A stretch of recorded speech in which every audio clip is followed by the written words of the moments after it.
सतगुरु कबीर बीजक विप्रमतिसी भाग 8। विप्रमतिसी का ये अंतिम भाग है। विप्रमतिसी की 30 चौपाइयाँ आज पूरी हो रही हैं। इससे पहले 7 भाग मैं कह चुका हूँ। यह आज का अंतिम भाग है। राक्षसी करनी देव कहावे, बाद करे गोपाल न भावे।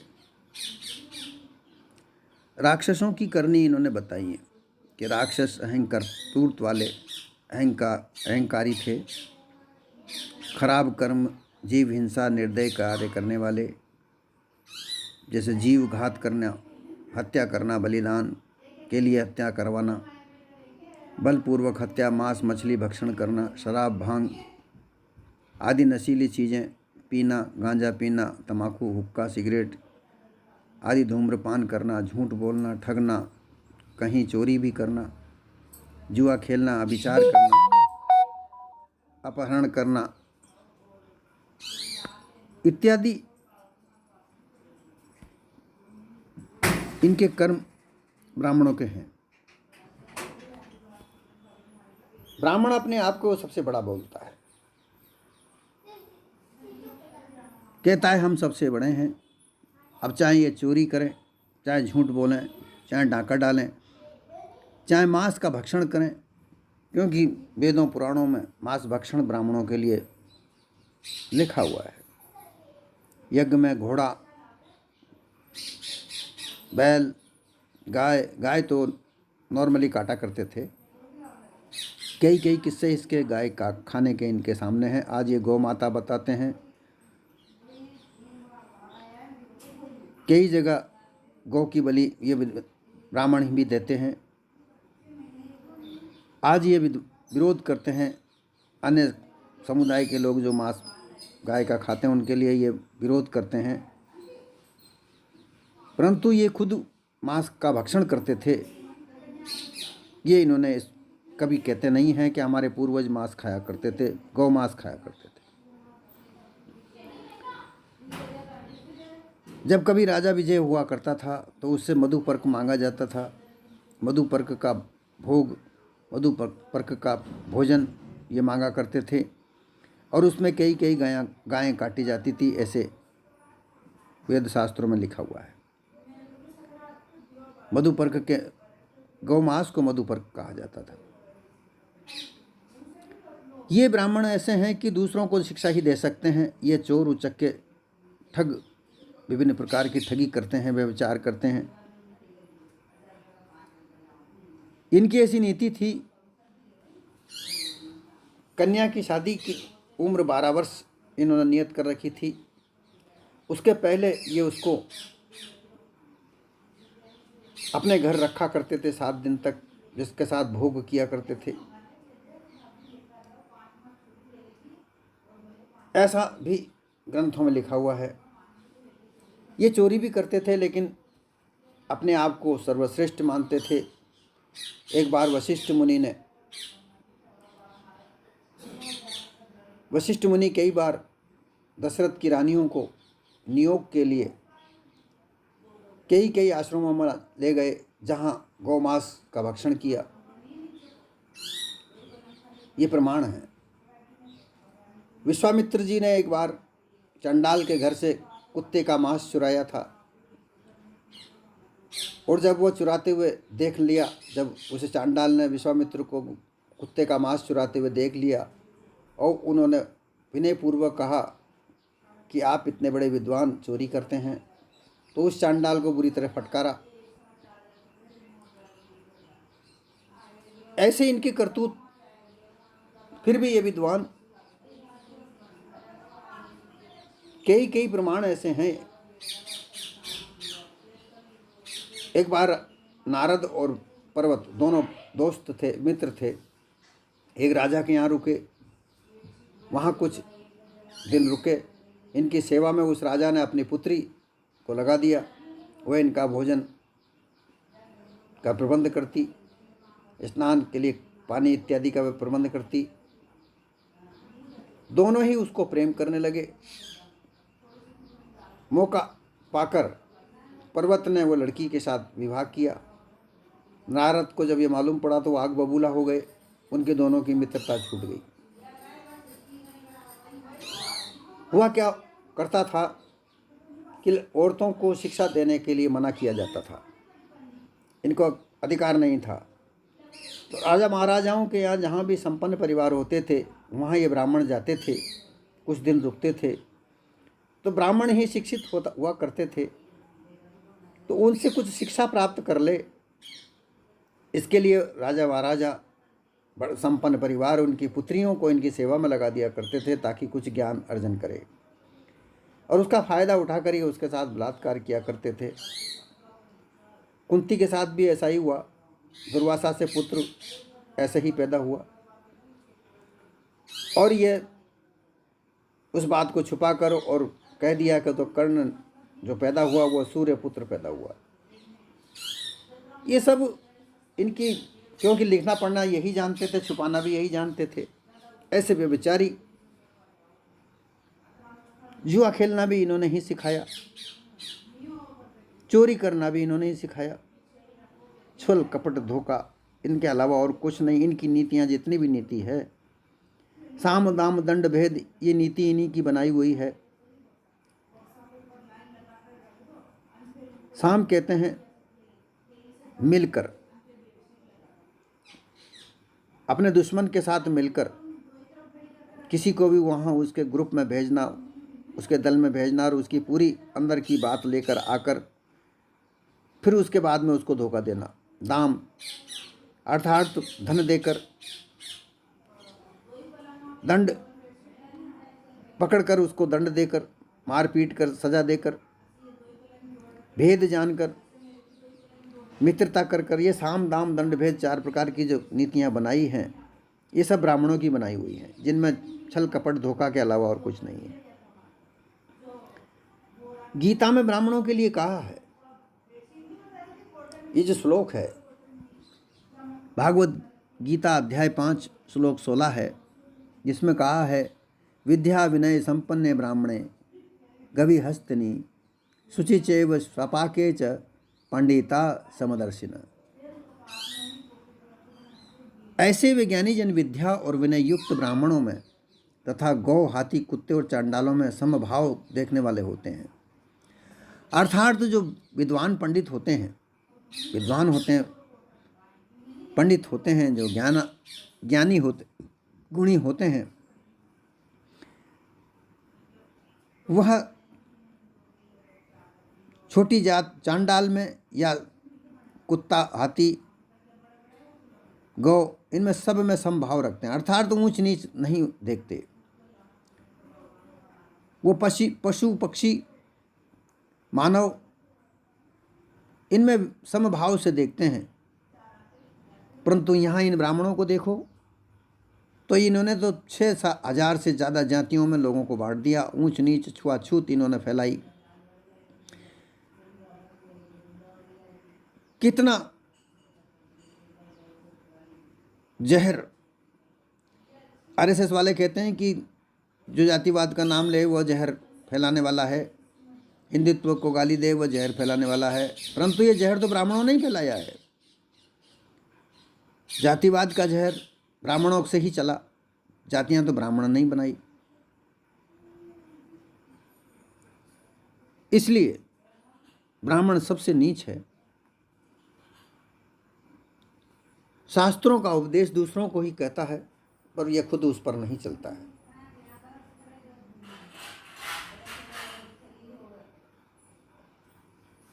सतगुरु कबीर ने एक जगह एक भजन में कहा है, कोई सपा न देखा मन का, पंडित देखा, मुल्ला देखा, नेमी देखा, धर्मी देखा, प्रात करे स्नाना, आत्म मार पाहन को पूजे, इनमें किछु न ज्ञाना। बहुत पंडितों को देखा जो रोज उठकर नित्य स्नान ध्यान आदि करते हैं, लेकिन आत्म अर्थात जीव की हत्या करके और मूर्ति पत्थर को पूजवाते हैं। इनमें कोई ज्ञान हो सकता है क्या? ऐसा नहीं हो सकता। फिर एक जगह कहा है,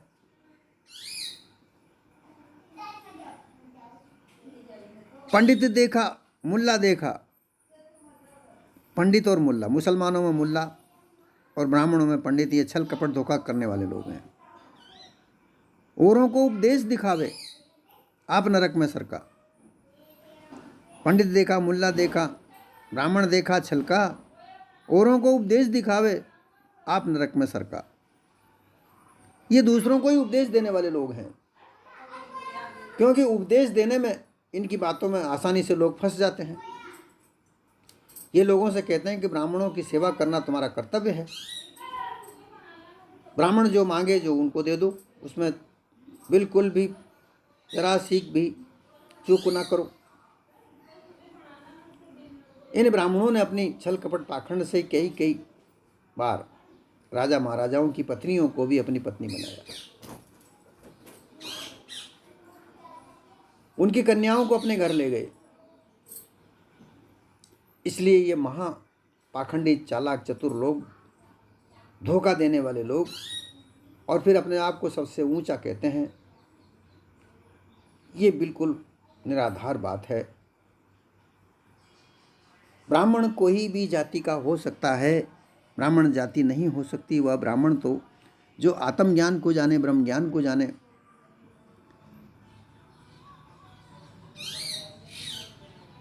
और सबको समभाव से देखे, कल्याणकारी उपदेश करे, मानव मात्र के लिए कल्याण करे, वह ब्राह्मण है।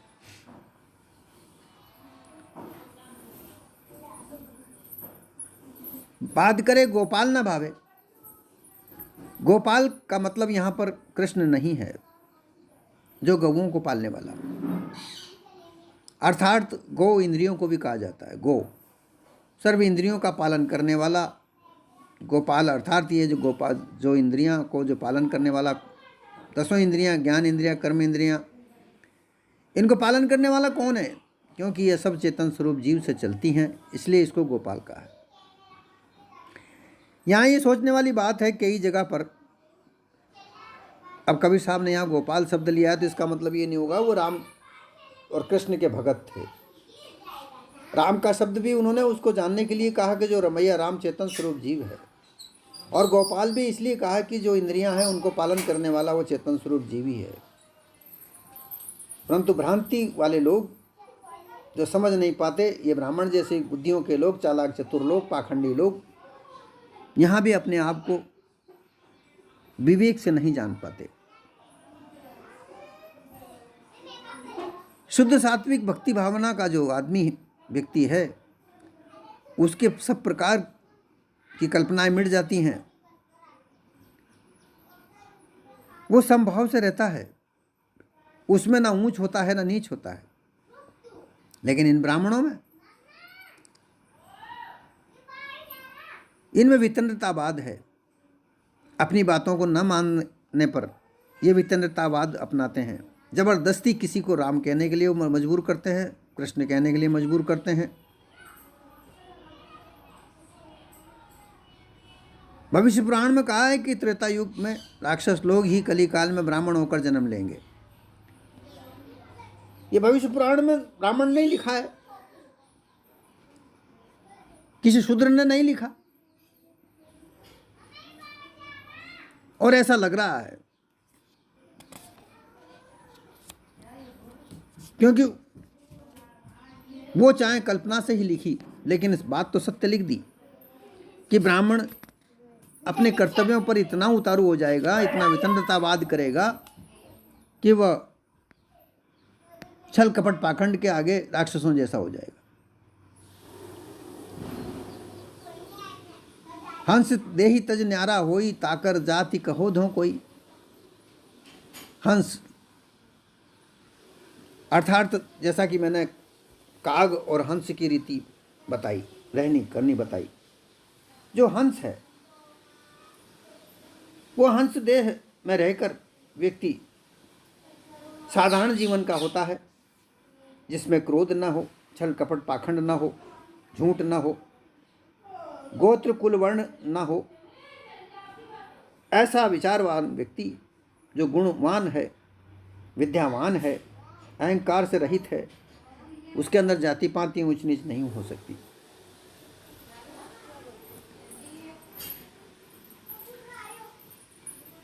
उसकी जात कैसे हो सकती है?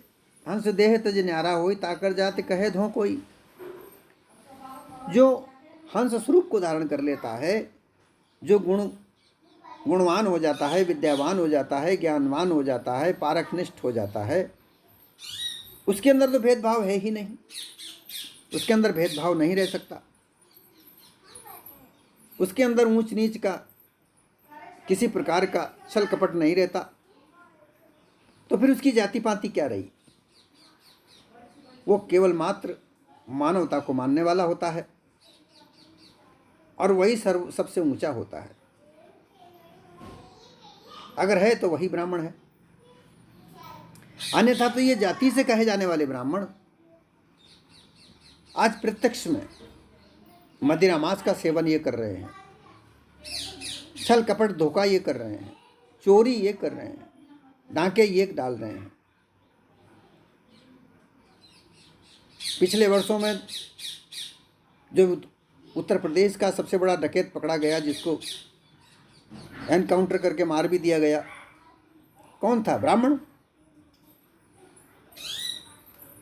ऐसे कई कई ब्राह्मण। अभी एक उपाध्याय जी कोई एमएलए साहब हैं, बीजेपी के एमएलए साहब हैं, उनकी कई कई वीडियो निकलती है व्यभिचार की।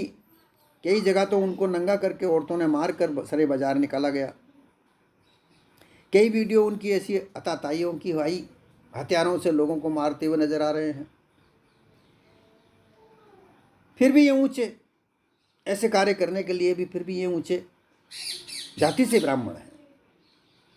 जाति विद्वानों की कोई जाति नहीं होती, जो ब्राह्मण है उसकी कोई जाति नहीं होती। जो ईश्वर ब्रह्म परमात्मा आत्मा इनको सिद्धांत पर मानने वाला, उसकी कोई जाति नहीं होती। कई कई ब्राह्मण तो कहते भी हैं, जो ब्राह्मण सत्यनिष्ठ ब्रह्मवादी हैं, ईश्वरवादी हैं, वो वास्तव में कहते हैं। ऐसा नहीं है सारे ब्राह्मणों में सभी व्यभिचारी हैं, सभी झूठ बोलने वाले पाखंडी छली कपटे हैं। नहीं, ऐसे कुछ ब्राह्मण भी हैं जो मानवता को मानते हैं। वो धन्यवाद के पात्र हैं कि वो मानवता को मानते हैं। परंतु जो ये धर्म के नाम पर राजनीति खेलने वाले लोग, ये छल कपटी पाखंडी धोखा देने वाले के अलावा और कुछ नहीं, इनकी जाति तो ब्राह्मण हो ही नहीं सकती।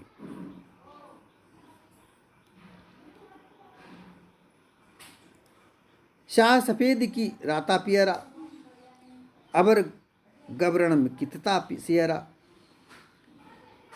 जड़ शरीर और चेतन जीव के पृथक पृथक स्वरूप में, देह के संबंध में इनका कोई ऐसा एक रंग है, ऐसा नहीं है। शाह काला अर्थात अज्ञान अंधकार में तामस युक्त तमसाच्छन्न एवं अत्यज स्पृश्य कहोगे कि सफ़ेद श्वेत साप उज्ज्वल प्रकाश में सात्विक ज्योति अलौकिक एवं उच्च पदस्थ श्रेष्ठ प्रथम सात, ऐसा तो भी क्या कहोगे। इनका जो वर्ण है वो कुछ नहीं है, ना ऊंच से, इनको ऊंचा तो कहा ही नहीं जा सकता।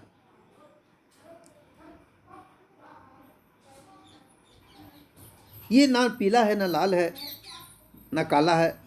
ये तो केवल छल कपट और पाखंड के द्वारा झूठ बोलने वाले, धोखा देने वाले लुटेरे के अलावा और कुछ नहीं है।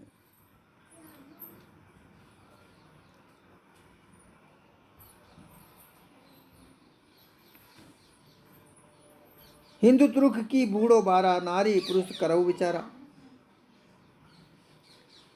सतगुरु कबीर कहते हैं कि दो जात है, नारी और पुरुष। इसके अलावा कोई और दूसरी चीज दिखती ही नहीं है। चाहे वो मुसलमान हो, चाहे हिंदू हो, चाहे तुर्क हो, चाहे यहूदी हो, चाहे जैन हो, कोई भी हो, इनमें दो ही जात है, स्त्री और पुरुष। अब इसका विचार न करके केवल जाति पाति ही बनाओ तो सारा संसार डूब रहा है, और इसका कारण है ब्राह्मण। क्योंकि इस ब्राह्मण ने ही ये जातियां विजातियां बनाई हैं। ऊंच नीच की खाई इसने बनाई है। खाई बनाकर ये इस पर राज कर रहा है, सबको धोखे में डाल रहा है, छल कपट करके ये अपने आप को ऊंचा रख रहा है।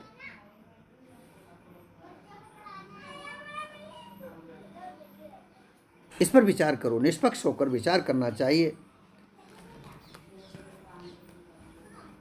अंत में सदगुरु कबीर कहते हैं कि ये विचार करके देखो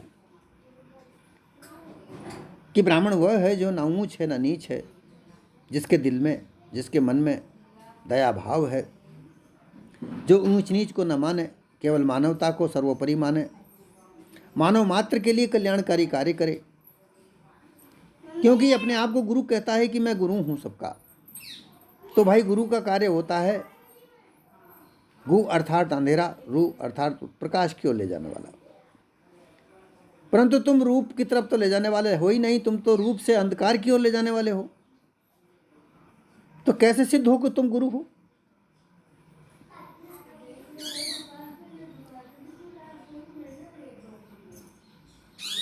वेदव्यास जी को जन्मदिन मनाया जाता है गुरु के रूप में। अरे उनसे बड़े बड़े विद्वान हो गए जिनकी तुमने कभी पूजा नहीं की। गुरु पूर्णिमा के दिन वेदव्यास जी की पूजा की जाती है। उनसे बड़े बड़े विद्वान हो चुके। वेद व्यास 27वें व्यास हैं, इनके पहले प्रथम व्यास वाल्मीकि हुए।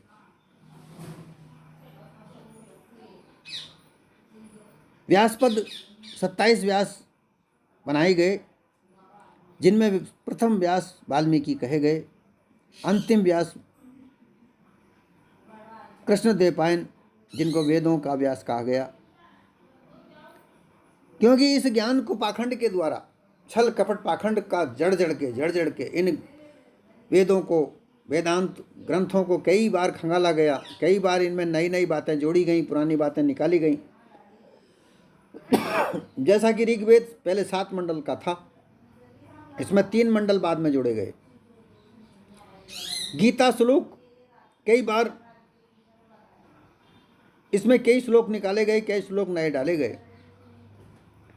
इसी तरीके से इन ब्राह्मणों को छल कपट के द्वारा कई ग्रंथों में कई बातें निकाली जा रही हैं और नई नई बातें जोड़ी जा रही हैं।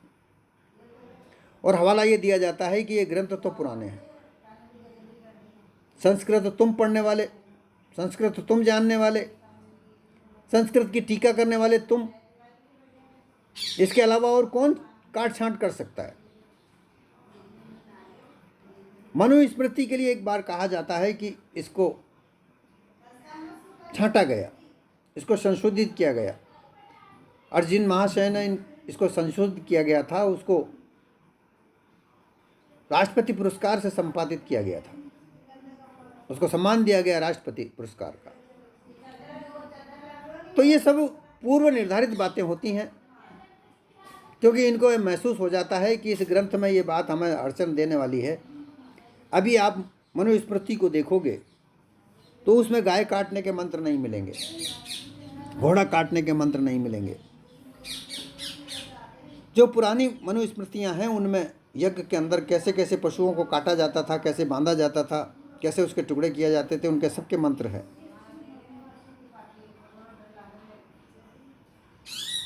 इससे ये स्पष्ट होता है मांस भक्षण, मदिरा पीना ये देवताओं का काम और ब्राह्मणों का ही काम हुआ करता था, दूसरों को तो मिलता ही नहीं था। बाद में ये सब इन्होंने बंद कर दिया और लोग वाक पीने लगे। तो अब ये बात कहते हैं कि तुम मांस खाने वाले हो, तुम मदिरा पीने वाले हो। आज प्रत्यक्ष में देख लो कि ब्राह्मणों ने मदिरा मांस का जो कीमत है वो कितनी बढ़ा दी है। एक वृतांत मेरे सामने आया कि एक लड़का अपनी शादी करने गया, उसकी बारात में ब्राह्मण ही ब्राह्मण गए। जहां वो बारात गई वहां के सभी शराब के ठेकों पर दारू समाप्त हो गई। दूसरे स्थान से शराब मंगाई गई, बंदोबस्त किया गया। इतनी शराब उन ब्राह्मणों ने पी।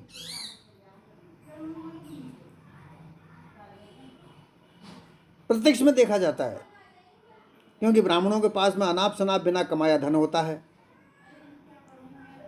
उनके पुत्र, लाडले पुत्र, उन धन को वेश्यावृत्ति, व्यभिचार, शराब, मांस, मदिरा, छल कपट में प्रयोग करते हैं। हमें आज देखने को मिलता है, एक लाडले नौजवान हैं जो बहुत बड़े पशुपति मंदिर के मठाधीश के पुत्र हैं, 20 किलो सोना लादे घूमते हैं। ये इनकी उच्चता है। यही उच्चता कल्याणकारी है, ऐसा विचार हमको करना चाहिए। इसलिए ये जो ग्रंथ है, सदगुरु कबीर ने विप्रमति सी कि विप्रों की क्या मति है, ब्राह्मणों की क्या मति है, इसका खुलासा हमारे समक्ष रखा। अंत में वो कहते हैं, कहिए कहा नहीं माने, दास कबीर सोई पे जाना। ये यथार्थ सत्य न्याय निर्णय बीजक का जो सत्य उपदेश तुम्हें मैं दे रहा हूं, मैंने जो कहा है, क्योंकि सब अविचारी जीव खानी बाणी के महाजाल में फंसे हुए अंधे होकर खूब अनुमान, कल्पना, विषयाशक्ति, अहंकार में बंधे पड़े हैं। मैंने तो मनुष्य मात्र के लिए हित कल्याणकारी बात कही है और निर्णायक बात कही है। हठी अहंकारी ब्राह्मण लोगों ने और भी नहीं माना। मैं ये इस विप्रमति सी के द्वारा उन लोगों को समझाना चाहता हूं जो ब्राह्मणों के बंधन में बंधे पड़े हैं। जन्म में ब्राह्मण, मरण में ब्राह्मण, हर छोटे मोटे कार्यों में ब्राह्मण को तुम आगे लाते हो। ये तुम्हारे जीवन को बर्बाद कर रहे हैं और इनके घर को आबाद कर रहे हैं। तुम देखो तो सही, इनके घरों में जाकर, इनके मठ मंदिरों में जाकर तो देखो, इनके हाव भाव, रहन सहन तो देखो। ऐसा कुछ नहीं है। ये जिस ईश्वर की बात करते हैं, उस ईश्वर की बात को तुम्हारे लिए कहते हैं, इनके लिए नहीं। ये नहीं मानते कुछ भी। ये केवल तुम्हें मनाना जानते हैं और तुम्हें मनाकर धन हटते हैं। इस पर विचार करना बहुत आवश्यक है। सदगुरु कबीर कहते हैं कि माने नहीं कोई। भाई मैंने तो कह दिया है, अब तुम मानकर ना मानो ये तुम्हारी मर्जी है। ब्राह्मणों को चंगुल में फंसे रहो, ये तुम्हारी मर्जी है, क्योंकि ब्राह्मणों के चंगुल में फंसोगे। आज तो ब्राह्मणों के चंगुल में से भीमराव अंबेडकर ने हमको निकाल दिया था। पूरे भारत को निकाल के डॉक्टर भीमराव अंबेडकर ने पूरे भारत को इन ब्राह्मणों के चंगुल से बाहर निकाला था। आज फिर वही स्थिति आने वाली है कि फिर दोबारा से यही ब्राह्मण आज, क्योंकि आरएसएस पूरे ब्राह्मणों की कौम की बनी हुई है और हर ब्राह्मण आरएसएस से जुड़ा हुआ है। आरएसएस का हर नियम इनका आदेश है और उस आदेश के आधार पर आज व्यवस्थाएं बदल रही हैं। अनपढ़ बने हुए मंत्री ये कहते हैं कि ये संविधान किसी काम का नहीं। संविधान को तुमने जाना ही कहाँ, तुम तो अनपढ़ गंवार लोग हो। जाने कैसे कैसे मंत्री बन गए। गृह मंत्री बनने वाला लोग, शिक्षा मंत्री बनने वाले लोग कैसे हैं, ये सबके सामने है। जिनमें वो योग्यता नहीं होती, ऐसे मंत्री बने हुए हैं, तो उस संविधान को क्या समझेंगे। इसलिए सभी को समझने की आवश्यकता है। जब तक हम नहीं समझें तब तक हमारा कल्याण किसी का नहीं हो सकता। ये कल्याणकारी उपदेश सदगुरु कबीर ने उनके समय में कहा, क्योंकि ब्राह्मण उनके समय में भी था। उस समय ये ब्राह्मण मानव को परेशान कर रहा था। सदगुरु कबीर को दया आई, उन्होंने दया स्वरूप ये निर्णय सबके लिए छोड़ा। आज आपके समक्ष मेरे द्वारा सुनाया जा रहा है। इस पर चलना न चलना ये तुम्हारा कर्तव्य है। अगर ब्राह्मणों के चंगुल से निकलना है तो सदगुरु कबीर के ये निर्देश, इनको सुनकर इन पर चलना सीखो, निश्चय तुम्हारा फायदा होगा।